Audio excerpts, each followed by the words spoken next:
হত্যাকাণ্ডটো যথেষ্ট সন্দেহ ঘনীভূত হৈ আছে। প্ৰত্যেকটো দিনে ন তথ্য ন কথা বতৰাবিলাক প্ৰচাৰ মাধ্যমত আমি দেখিবলৈ পাই আছোঁ।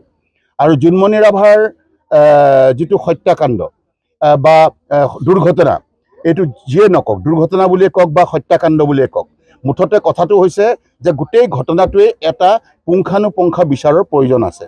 আমাৰ আৰক্ষী সঞ্চালক প্ৰধানে, মাননীয় আৰক্ষী সঞ্চালক প্ৰধানে CBI তদন্ত ঘোষণা কৰিছে।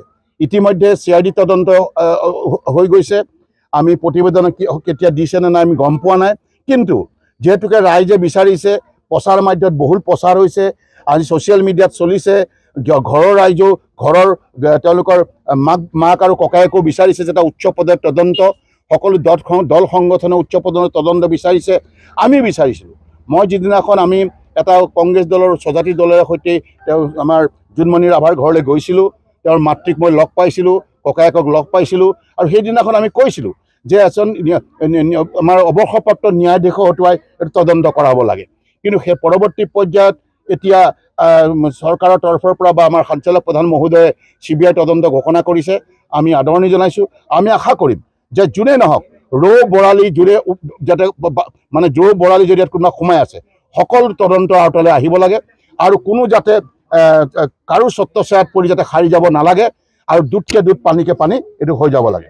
আৰু মূল কথাটো হৈছে যে যিসকলক আৰক্ষী বিষয়াৰ বিৰুদ্ধে আঙুলি উঠিছে, যিমান পৰ্যায় নহওক, সেই আৰক্ষী বিষয়াসকলক তেওঁলোকৰ বৰ্তমান তদন্ত প্ৰক্ৰিয়া মানে নিকা হোৱাৰ স্বাৰ্থত, তদন্ত প্ৰক্ৰিয়া নিকা হোৱাৰ স্বাৰ্থত তেওঁলোকক ৰিজাৰ্ভ ক্ল'জ কৰি ৰাখিব লাগে, চাকৰিৰ পৰা আঁতৰাই ৰাখিব লাগে, যাতে তেওঁলোকে ফ্ৰী কৰি ৰাখিব পাৰে, যাতে তদন্তকাৰী সংস্থাই যাতে তেওঁলোকক যাতে বিনা দ্বিধাই যাতে সম্পূৰ্ণৰূপে তদন্ত কৰিব পাৰে, তদন্তত যাতে কোনো ধৰণৰ বাধা নাহে। এইটো আজিৰ তাৰিখত আমাৰ মূল দাবী।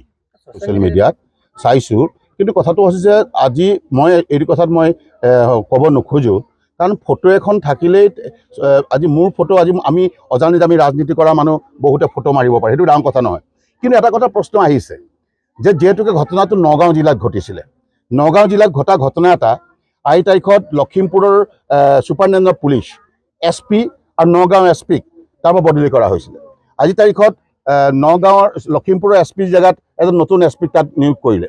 আজি তাৰিখত নগাঁৱৰ যিটো ঘটনাটো ঘটিছিল, গোটেই ঘটনাটো নগাঁৱত ঘটিছিল, আৰু জোনমণি ৰাভাৰ ঘৰত নগাঁও আৰক্ষীয়ে ৰাতি গৈ পেলাই শেষ নিশা গৈ পেলাই ৰেড মাৰিছিলে, তেওঁৰ ঘৰত খানা তালাচ চলাইছিলে।